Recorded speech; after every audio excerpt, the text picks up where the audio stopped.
Hello and welcome back to Alpha Tauri. We're in the Netherlands for ZANDVOORT. Not much to get caught up on, of course. I kind of covered everything that was needing to be said at the end of last episode. Financially, we're doing okay. There is one important topic I do wish to discuss. We'll go more in depth about it in the race, but effectively, it covers what format you want to see this series take long term. So just be thinking of that by the time we get to the race, because I will be discussing it a little bit more. I would love to hear your comments on that matter. But as I say, not really much to discuss background-wise. All the things we needed to manufacture have been manufactured. There's been no incidents facility-wise. We are getting close to the triple digits, actually, in terms of points. We're miles behind Mercedes, but we are getting close to 100. Only 8 points to go, which is viable. Alexander Albon scored 9 points last weekend, admittedly via a sprint as well, but we're not far off. By the way, don't get too excited by the actual car upgrades because they're always negligible. I don't know why. I genuinely don't know why we are terrible. I know our facilities aren't great, but the experience, the expertise should have built up a little bit by now. At the very least, velocity,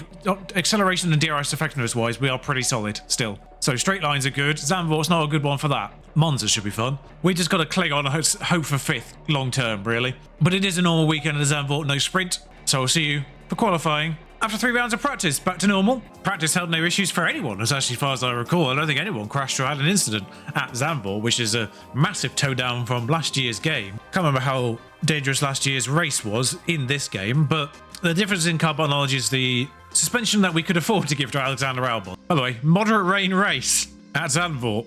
Where have we heard that one recently? Trying to ascertain what's actually a good time here, because Bottas has gone faster, but De Vries has gone slower. I mean, Bottas has gone faster than Sainz. I need Daniel Ricciardo to do a time, because I'm trying to understand Bottas right now. Well, that Bottas time, now everyone's done one, feels like nothing short of a miracle. I wouldn't say either driver is safe, though, because there's only 3 tenths of Norris and both Mercedes are behind as well. Alex actually in marginally more peril than Tsunoda at this point in time. It'd be great if we could get past this Williams, who's actually on a flying lap, I now realise. Or an in-lap, one of the two. In-lap it was. Got another feeling that Red Bull's doing a flying lap ahead. Hamilton has only put himself between Tsunoda and Albon. Russell's still on an outlap and not even at the banked turn. 30 seconds to go, should be fine. Well, I've made a mistake there. I got too distracted paying attention to George Russell and his location that I forgot to actually put my drivers on push at the most crucial part of the circuit as well, of course, which is the build-up to the start-finish line, which no one else admittedly deals with. But yeah, George over the line with plenty of time. No one's going to get caught out there.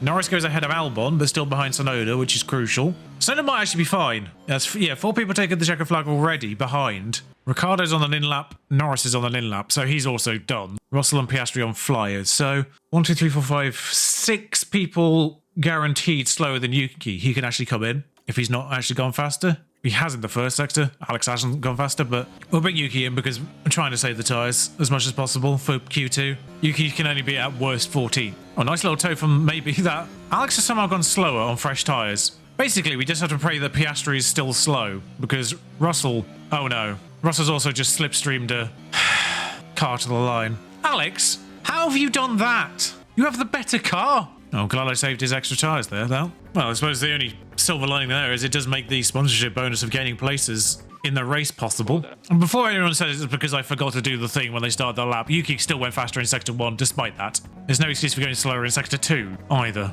as I've messed up now, again, while I'm focused on something else. I wonder if Yuki can still get to the line if I manually control him. I think the answer is no. That one's on my bad. I was so distracted by the Albon situation, I completely forgot about Yuki in that session and forgot to check the time, although, frankly, I don't think much more than 14th was possible anyway. Well, that's a disaster class from both me and the drivers there. So obviously, we didn't take part in Q3 there, so take a guess who's on pole. Guess again. Yeah, George. Somehow, George Russell is on pole. Max Verstappen, Lance Stroll, who has a penalty, Alonso, Leclerc, Perez, Sainz, Hamilton, Lando, and Bottas actually got into the top 10. Didn't even notice that as Yuki failed. Bottas in the top 10 means there's only 2 drivers that have never made Q3 this season, which is his teammate, Daniel Ricciardo, who's only made Q2 once, and Nick De Vries. Bottas was the 3rd of those, but no longer. Nice to see now for Romeo/Sauber. Keep remembering not to call them Alfa Romeo. Nice to see that Sauber actually do something. I've put the position gain in. I've not done much because I'm not actually expecting too much, but I thought I'd just go low ball that one. Yuki up 1, Alex up 2, just because I can't put them on the same number. Or maybe I should actually put more in because there is rain, let's not forget. Oh my god, it's immediate. Now, it doesn't dry up immediately, which is the annoying part of this, but oh my god, it's 100% real-lifed it. Actually, if anything, the rain's coming too late to mimic real life. It's coming on lap 2.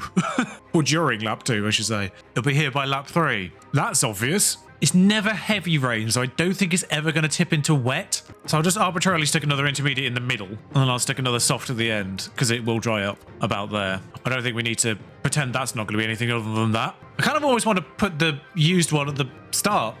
There we go. And I would presume that is better than just doing one intermediate as careful as you like across there. I don't think they'll ever wet. Like I say, I don't think they'll ever be wet enough. So I need to sort of cheese it out by putting that at medium first. 2 sets of intermediate, then the one good soft. I was about to say, why does Alex only have one good soft, but he did use 2 in Q1, and of course the Q3 tyre. It's still locked out because the game's broken. I don't know if I've got the end point right on that one, by the way. Just double check that end point. Oh, it's a little bit late, isn't it? Probably looking more 62. There we are. Lance Stroll's penalty, not enough to put him into the back half of the grid, it seems. But because it's going to be raining a lot, I'm going absolutely bold and taking 3 laps out. Also, it's a very short lap. There's a very high chance we get lapped here if everyone else is on it. I think Alex is coming in a lap too late, actually. Yeah, he is. There we are.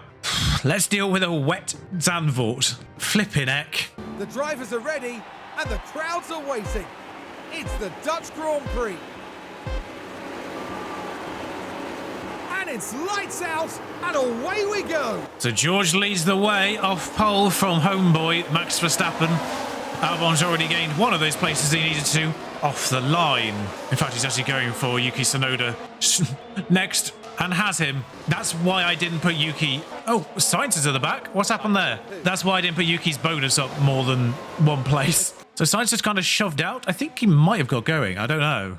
That didn't look like a fatal accident, although apparently it is. Only a VSC though. Well, this is going to be annoying because I really wanted to put Albon 12th, Yuki 13th on the incentive, but of course there's always the risk that one of them crashes themselves. But yeah, the problem is it's going to start raining during the VSC now. Paris has a great start because I'm pretty certain the Ferraris were back to back. It should, in theory, start raining on this lap. Oh, VSC is ending now, just before the rain comes. We've already got 1.3 kilograms back there. Since it's about to start raining, Yuki, do not fight Alex. Just let Alex attack. Literally starts ending as the rain becomes a thing. It's a very short lap, and it's not going to be enough by the time we get to the pits first time around. I'm pretty certain.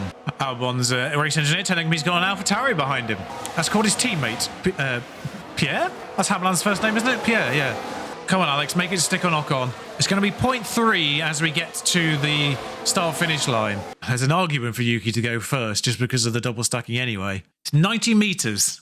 By the time he's in and out, we'll be about 0.5. Worth noting that Bottas hasn't actually lost any places. He's obviously gained one from Sainz crashing, but he's not gone backwards yet. This is a tough decision because I know Yuki will lose time, but he's going to lose time from double stacking anyway. Because by the time he gets out of that pit stop, it's going to be about 0.5 millimeter. So by the time he gets round to the end, it's going to be good enough for all those tyres anyway. Yeah, so I've called that bang on in terms of how wet the track is. The advantage Yuki will have is his tyres will be up to temperature, but he's going to lose time on this lap. And other cars are going to have to double stack or stagger them. I either had to stagger one too early or one too late, because it's going to be fine for him this lap. Yeah, and they've sacrificed Ocon at Alpine. Curious note of George Russell not coming in when it needs to be intermediates at Zandvoort.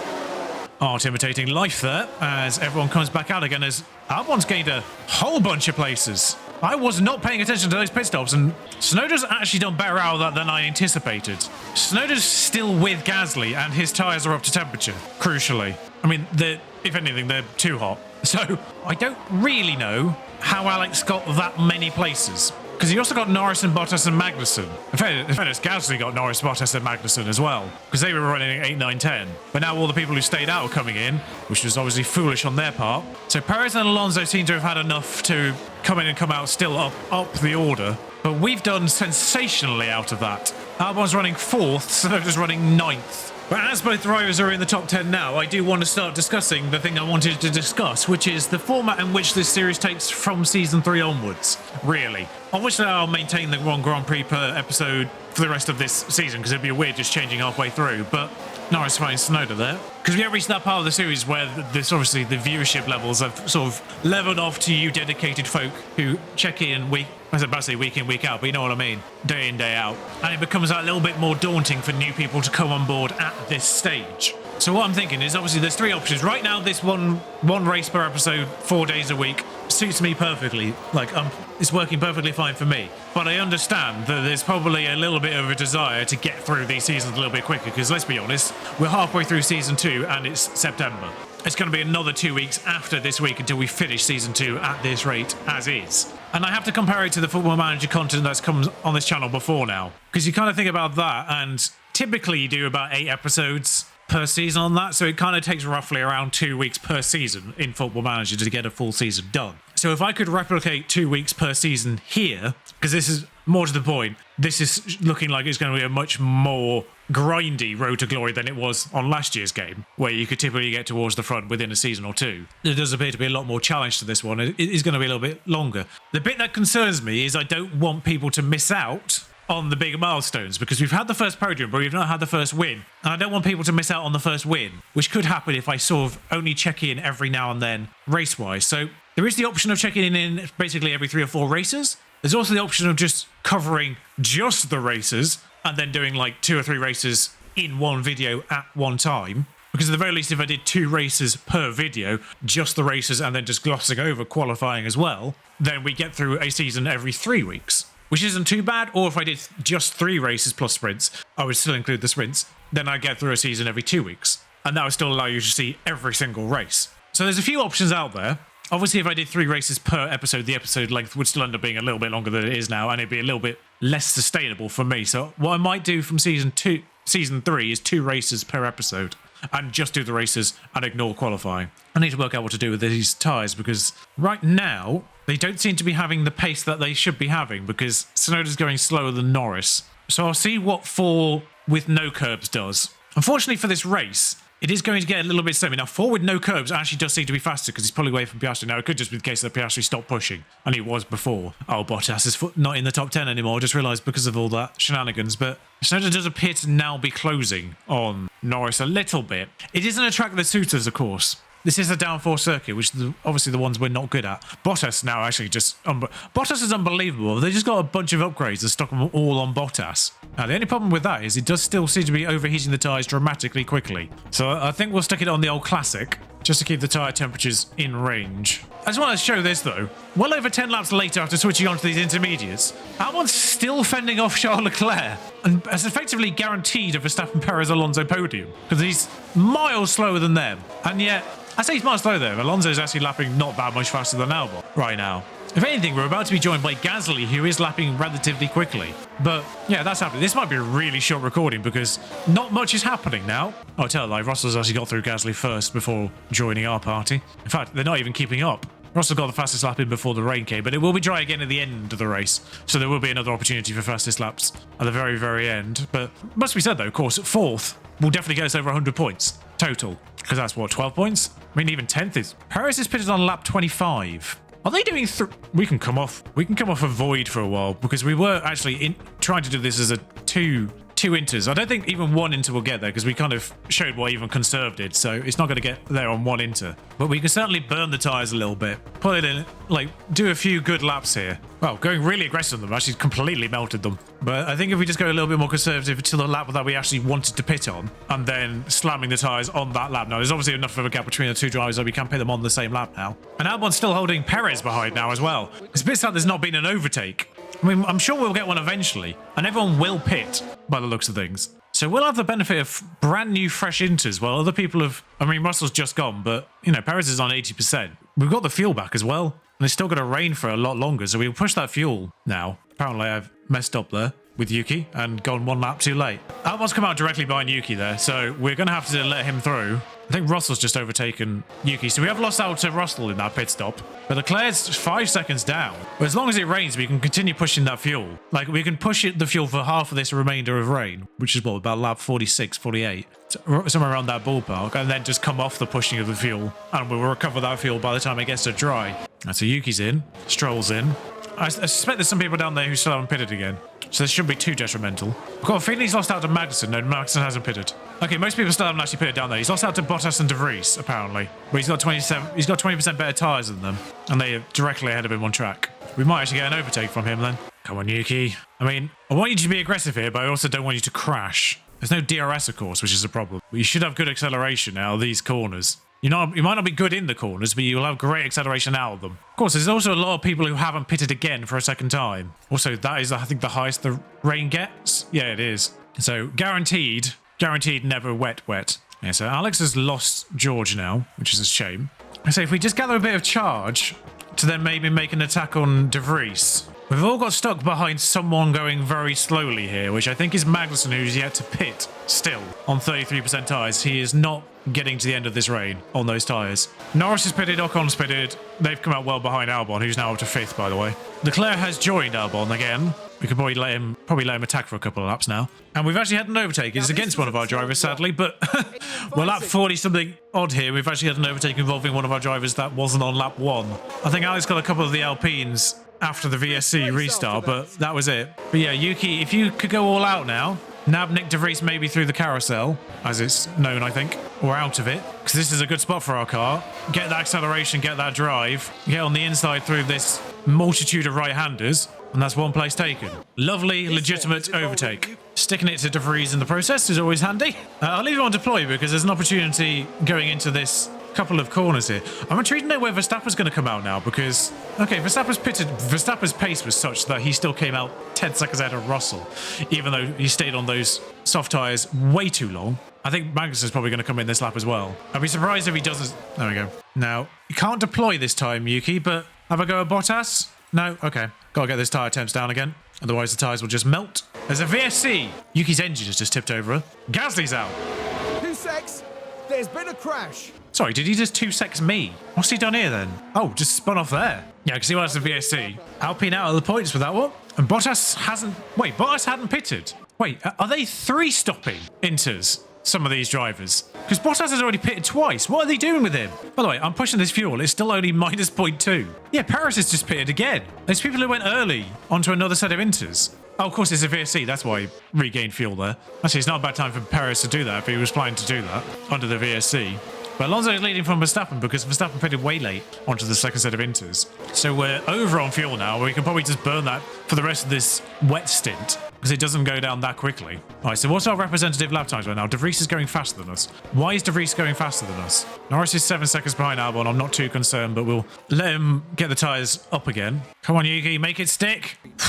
That was difficult. He did this overtake over the course of half a lap. I'm not having Nick De Vries overtaking us. I don't even know how he got past in the first place. But he's gone now. We'll burn those tyres as long as it takes to get Nick De Vries outside of 1 second. Leclerc's pitting again. Okay, De Vries is 1.5 seconds behind now. Leclerc's far enough ahead that he comes out in 8th quite comfortably. But we're not pitting again. So anyone who pits now is coming out effectively net racing with us. Still another 10 laps until it dries out. Well, I think it's safe to say, provided there's no incidents, that we're going to make the sponsorship objective on the racecraft alone. I doubt anyone's pitting now. Yeah, even those people who pitted relatively early originally, like De Vries, aren't going again. I think the changeover point is still probably lap 65. We're 15 laps to go, and we're on lap 57 then, I guess. 72 laps, all things considered. Something like that. I can't wait for the leader to get across the line again so I can actually see what lap we're on. I hate the 15 laps to go thing. I can work that out. I don't need a big bold red letter to tell me that. I just want to know what lap we're on because I don't know how many laps. I don't have the lap total memorized. It is 72 as it so happens. Interesting to know that his engine actually has tipped under 50% though, which I didn't realize was the checkpoint for that. I thought it was 40, which is why I gave him it. Yeah, I'm using all of the older ones as much as I possibly can, basically. So these need to go 3 laps longer than I anticipated. So we'll keep them on recovery mode. Yuki's got a little bit more because he went in 1 lap later, although he's now locked up and decided to park up. Yuki, you could drive, Yuki. There's an 8-second gap there. 7 positions he lost just because he couldn't drive. There's a literal slip road there, and yet he's just parked in the gravel. There's a literal slip road and a 2-car wide track to rejoin on. No matter which way you look at it, this is so dumb. Basically, he needs to get people... We now need to really focus on Yuki Tsunoda because we've got to get him the undercut. We've got to get him the prime undercut here. Albon's whatever at this stage. As much as we don't want to lose the points with Albon, we've got to get Yuki Tsunoda the prime undercut to get him at minimum 13th, I think. Okay, so still kind of looking at lap 65, probably. Has he been lapped? No, the leader's just behind Yuki, which is an actual problem. 10 laps to go, so we're on lap 64, apparently. 63, I guess that was actually telling me on, but... Oh, his confidence is low. He's going slower because of his confidence. Because of course he is. I've got to get him like 8 seconds of undercut. to get him 13th. I think we've lost that sponsorship objective. It's not damaged anything, thankfully, but we've also got to keep him ahead of Alonso. It's now lap 65 and it's still not soft territory. They're coming off. Oh, people have come off too early. I mean, we might as well match the people ahead of us. I think they come off a little bit too early there. We are coming off brand spanking new softs. So Albon maintains Norris behind, crucially. Why is he 6th? Who have we lost out to there? I'm so confused. Oh, Leclerc's not pitted yet. Ferrari'd it. Of course they have. No, we've messed up with Tsunoda, it seems. He's actually gone backwards. It doesn't rain, but it pours for Yuki Tsunoda. He's had a pit stop error as well. He's been lapped in the pit, I think. But the good news is, because he's been lapped, he can just go all out. But Ferrari have Ferrari'd this. There's a yellow flag somewhere. It's Yuki again. Yeah, compounding effect. Compounding effect. I give up with Yuki. I've given up trying. Magnussen actually still hadn't pitted, that's why he was 17th. He hadn't actually lost any places, Yuki. Albon's fighting Leclerc, and Norris has joined us, it seems. There's actually a fight for 4, 5, 6 now. Cool. Lando's just apparently so much faster than Alex. Alex is pushing everything except deployment, so I have to assume that Lando is using ERS. I have to assume that, because there's no other reason. Oh, sorry, no, Albon's come off fuel as well. I suppose he's been a bit stupid there DRS-wise, because Alex is going to get him back again. 6th is 8 points, if I remember rightly. So 6th would actually get us the 100 points that we were looking for from this race. And most importantly, keep an advantage on McLaren. Snow's been lapped by 3 vehicles, so even if one of them crashes, we'll be fine. And Verstappen has started the last lap, crucially, already, along with Alonso. So, for some reason, Alex isn't getting that 0.1 back. Having started 16th, it's still ridiculous from Alexander Albon. I just realised why Alex was slow. Oh, it's been a catalogue of errors from me and my drivers today. Alex was still on curbs. I saw that you tried. Yeah, to lose any chance of points possible is what you tried to do, Yuki. You know what I also realised recently? You remember early on when we had that saga of Yuki Tsunoda not doing a media appearance and me being delighted by that? He's not even the one that does the media appearances that reduces control. Alex is. Yuki's media appearance weekends prevent him from gaining experience on that weekend, which is fair. Still something I'd rather him have, but it's not the major benefit I thought it was by him not doing that. If I ever get Alex denying a media appearance, then by all means. But concerningly, Monza is a driver appearance weekend for Alexander Albon. Alex is going to have low control for Monza, which is also a sprint weekend. Remember when Valtteri Bottas started this race in the top 10, and remember when George Russell started it on pole? Yeah, I do too. Spreading out again. But 6 more points for Alex is never not appreciated. Lando getting 8th though puts him in the McLaren with a second good driver would be a dangerous foe right now. But thankfully, Oscar Piastri is terrible in races. He tends to be okay at qualifying, but terrible in the race. But they technically gained 2 points on us net, but we staved that off and we are still 2 points away from 100. Thankfully, we did enough pit stops to get that. Red Bull are winning it, but we'll take second. I'm so annoyed that we lost that position gain from Tsunoda. Thankfully, all the aerodynamic parts passed, and we've now got 3.4 million in the bank again. You can't see it, it's behind my head, but there we are. We've got money again, which is crucial, because I need to build the remainder of those suspensions. Don't actually get another one until after Monza, which is a bit annoying. Should have maybe actually rushed that, but we don't have a superb amount of money spare. But we'll also get the extra side pod and the extra chassis just to make sure we've got 2 spare of both of those going forward. Like I say, it's all about basically just maintaining these car parts to the end of the season now. I don't think we can actually develop anymore in time and make them in time. We might have to focus more on research for next year at this stage and to hope we have enough to hold off McLaren for the rest of the season. That's probably the game plan going forward. It is a sprint weekend next weekend, of course, as well as just mentioned. So it'll be a bit of a bumper episode next time around. But if you enjoyed this, if you have any thoughts, importantly, on the structure of this series going forward, then please let me know in the comments below. Also, like, subscribe if you haven't done so already. A bit weird if you haven't subscribed by now, frankly. But, you know, you never know. However, that's it from ZANDVOORT. Until next time, thank you for joining me. Ta-ra.